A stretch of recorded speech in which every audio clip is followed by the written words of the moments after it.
തൊഴിലുറപ്പുകാർക്ക് കോളടിച്ചു. മഹാത്മാഗാന്ധി ദേശീയ ഗ്രാമീണ തൊഴിലുറപ്പ് പദ്ധതിയുടെ പേര് മാറ്റുന്നതുമായി ബന്ധപ്പെടുത്തി രാമനാണോ എന്നുള്ള തർക്കവും വിവാദവും ഇന്ന് രാജീവ് ചന്ദ്രശേഖരന്റെ ഒരു ലേഖനം കേരള മുന്നിൽ വന്നിട്ടുണ്ട്. അങ്ങനെ വലിയ വിശാലമായിട്ടുള്ള തർക്കമൊക്കെ നടക്കുമ്പോഴും കേരളത്തിലെ നമ്മുടെ ദേശീയ ഗ്രാമീണ തൊഴിലുറപ്പ് പദ്ധതിക്കാർക്ക് ഒരു കോൾ അടിച്ചിട്ടുണ്ട്.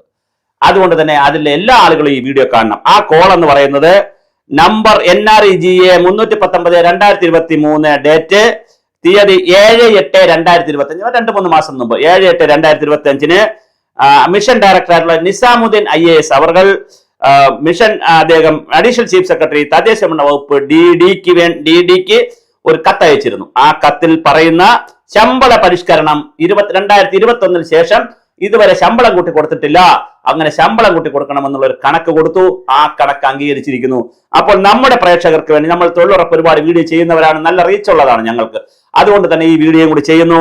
അക്കൗണ്ടന്റ് കം അസിസ്റ്റന്റിനും computer operator EFMC data entry ഓപ്പറേറ്റർക്ക് 24,040 രൂപയാണ് നിലവിലെ ശമ്പളം.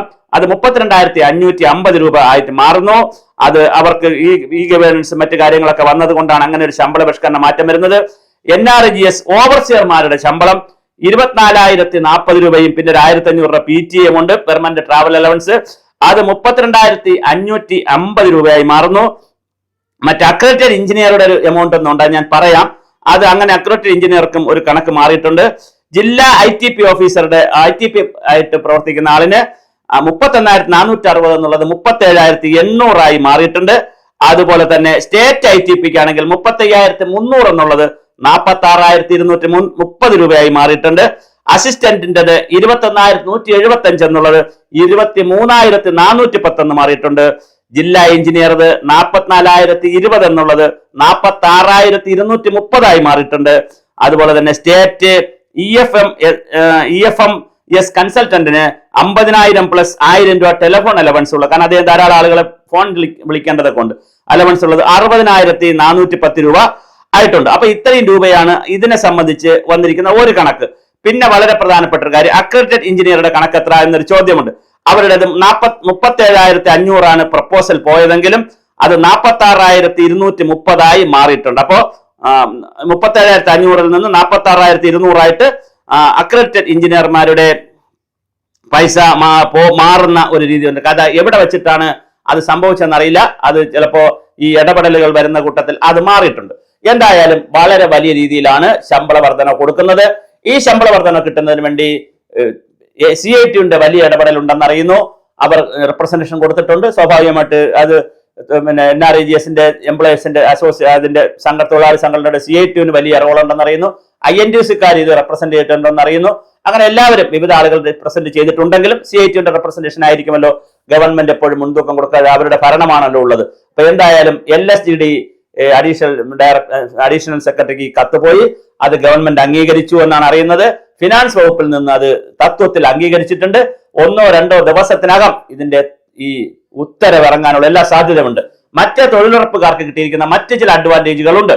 അതായത് നേരത്തെ 5% മുതൽ 6% വരെയായിരുന്നു ടോട്ടൽ എക്സ്പെൻഡിച്ചറിന്റെ അഡ്മിനിസ്ട്രേറ്റീവ് കോസ്റ്റായി എടുക്കാൻ കഴിഞ്ഞിരിക്കുന്നത്. ഇപ്പോൾ 9% ആക്കിയിട്ടുണ്ട്. അതുകൊണ്ട് തന്നെ നിസാമുദ്ദീൻ IASന്റെ കത്തിൽ പറയുന്നത് ഒരു സാഹചര്യത്തിലും അഡീഷണൽ ബേർഡൻ സ്റ്റേറ്റ് ഗവൺമെന്റിന് ഉണ്ടാവുന്നില്ല. അപ്പോഴും വേറെ ചില പ്രശ്നങ്ങൾ ഊരാക്കുടുക്ക പോലെ വന്നു വീണിരിക്കുകയാണ്. 60-40 എന്ന് പറയുന്ന ശതമാനം വന്നിരിക്കുകയാണ്. 60% കേന്ദ്ര ഗവൺമെന്റ് കൊടുക്കുള്ളൂ, 40% സ്റ്റേറ്റ് ഗവൺമെന്റ് എടുക്കണം. അപ്പോൾ വീണ്ടും ഒരു പ്രശ്നമുള്ളത്, ഇതിനകത്ത് IEC ഉണ്ട്, ഇൻഫർമേഷൻ എഡ്യൂക്കേഷൻ കമ്മ്യൂണിക്കേഷൻ, BCC എന്നൊക്കെ പറയുന്ന സാധനം, ബിഹേവിയർ ചേഞ്ച് കമ്മ്യൂണിക്കേഷൻ എന്ന് പറഞ്ഞാൽ പ്രചരണ പരിപാടികൾ, ഇതിന്റെ പാംലെറ്റ് തയ്യാറാക്കുക, നോട്ട് തയ്യാറാക്കുക, ക്ലാസ്സുകൾ നടത്തുക, സെമിനാർ, ഇങ്ങനെ പ്രചരണ. പിന്നെ കപ്പാസിറ്റി ബിൽഡിംഗ് എന്ന് പറഞ്ഞ് കുറച്ച് പൈസ കാണും. അപ്പൊ കപ്പാസിറ്റി ബിൽഡിംഗ് ഉണ്ട്, IEC BCC ഉണ്ട്. അത് കഴിഞ്ഞിട്ടാണ് പിന്നെ അഡ്മിനിസ്ട്രേറ്റീവ് കോസ്റ്റ് ഉണ്ട്. അപ്പൊ ഇതെല്ലാം കൂടി ഒരു 9% എടുക്കാൻ കഴിയുമ്പോൾ സ്വാഭാവികമായിട്ട് പണം ആവശ്യ പൈസയായിരിക്കും.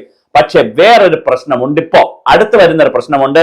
ഡിമാൻഡ് ബേസ്ഡ് ആണ് പ്രോജക്റ്റ് വന്നിരുന്നത്, മാറി പ്രോജക്ട് ബേസ്ഡിലേക്ക് മാറുകയാണ്, സ്കീം ബേസിലേക്ക് മാറുകയാണ്. അപ്പൊ ഡിമാൻഡ് ബേസ്ഡ് ആയിരിക്കുമ്പോൾ താഴേന്ന് എത്ര രൂപയ്ക്ക് വേണോ പ്രോജക്റ്റ് എഴുതി കയറ്റാം, എത്ര കോടിക്ക് വേണോ എഴുതി കയറ്റിയിട്ട് അതിന് അപ്രൂവൽ വാങ്ങാം. പക്ഷെ ഇനി അത് പറ്റത്തില്ല. അത് പ്രോജക്ട് ബേസ്ഡ് ആണ്, സ്കീം ബേസ്ഡ് ആണ്, അലോക്കേഷൻ ബേസ്ഡ് ആണ്. അപ്പൊ മുകളിൽ നിന്ന് പറയുന്ന അലോക്കേഷൻ അനുസരിച്ച് ഇതിനകത്ത് ഉണ്ടാക്കാനും പറ്റും. അപ്പൊ വളരെ കാർഡിനൽ ആയിട്ടുള്ള ഒരു ചേഞ്ച് അങ്ങനെ വന്നിട്ടുണ്ട്.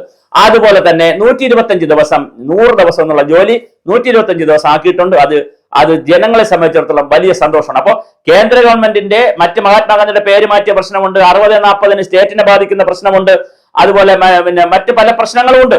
അങ്ങനെ പ്രശ്നങ്ങൾ ഉള്ളപ്പോഴും ജനങ്ങളെ സംബന്ധിച്ചിടത്തോളം 100 ദിവസം ജോലി എന്നുള്ളത് 125 ദിവസം ജോലി കിട്ടുന്നു.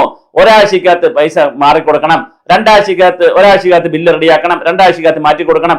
15 ദിവസത്തിനകത്ത് ജോലി കൊടുക്കാൻ പറ്റിയില്ലെങ്കിൽ, തുടർച്ചയായി 15 ദിവസം ജോലി കൊടുക്കാൻ പറ്റിയില്ലെങ്കിൽ അവർക്ക് അലവൻസ് കൊടുക്കണം. ആ അലവൻസ് സ്റ്റേറ്റ് ഗവൺമെന്റ് കൊടുക്കേണ്ടതാണ്. ഒരു പിന്നെ എന്താണ് നമ്മളെ തൊഴിലാളി വേതനം കൊടുക്കുന്നത് പോലെ അലവൻസ് കൊടുക്കും. ഇതൊക്കെ വളരെ വലിയ നേട്ടമാണ് യഥാർത്ഥത്തിൽ തൊഴിലുറപ്പുകാർക്ക് കിട്ടുന്നത്. അതുപോലെ തന്നെ പഞ്ചായത്തിന്റെ കൊള്ളത്തരം ഏത് ഭരണം ഭരിച്ചാലും, ഇപ്പൊ BJP ഭരിക്കുന്നുണ്ടല്ലോ, BJP ഭരിച്ചാലും കോൺഗ്രസ് ഭരിച്ചാലും LDF ഭരിച്ചാലും പഞ്ചായത്തിന്റെ കൊള്ളത്തരവും പഞ്ചായത്ത് മെമ്പർമാരുടെ ഈ ക്രിമികടിയും കൊള്ളത്തരവും അഴിമതിയൊന്നും നടത്താൻ പറ്റാത്ത, നടത്തുന്നവരെ കുറിച്ച് നമ്മൾ പറയുന്നുള്ളൂ. അല്പെരുംകടവള ബ്ലോക്കിനെ കുറിച്ചോ അല്ലെങ്കിൽ അതുപോലുള്ള കേരളത്തിലെ പല ബ്ലോക്ക് പഞ്ചായത്തിലും ഗ്രാമപഞ്ചായത്തിലെ കുറിച്ചേ പറയുന്നുള്ളൂ, അല്ലാതെ ബാക്കിയുള്ളവരെ കുറിച്ച് നമുക്ക് ഇങ്ങനെ അഭിപ്രായമില്ല.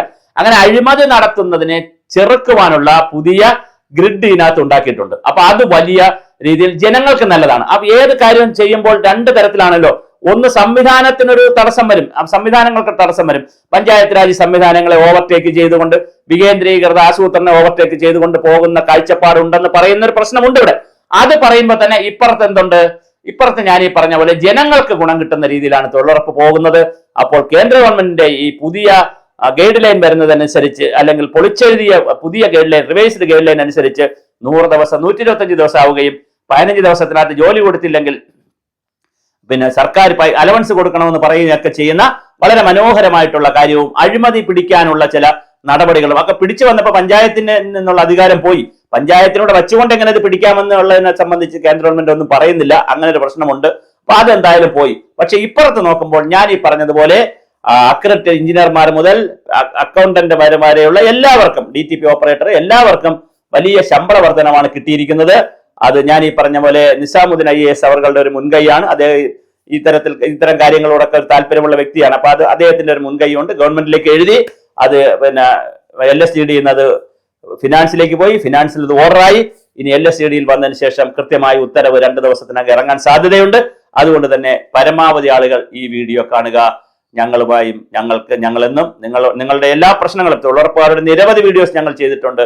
ആ പഴയ വീഡിയോസും കൂടി നിങ്ങൾ വീഡിയോ ഗാലറിയിൽ കയറി കാണുക, ലൈക്ക് ചെയ്യുക, ഷെയർ ചെയ്യുക, കമന്റ് ചെയ്യുക. കോൾ അടിച്ചതിൽ നിങ്ങൾ സന്തോഷിക്കുക, ഞങ്ങൾക്കും സന്തോഷം.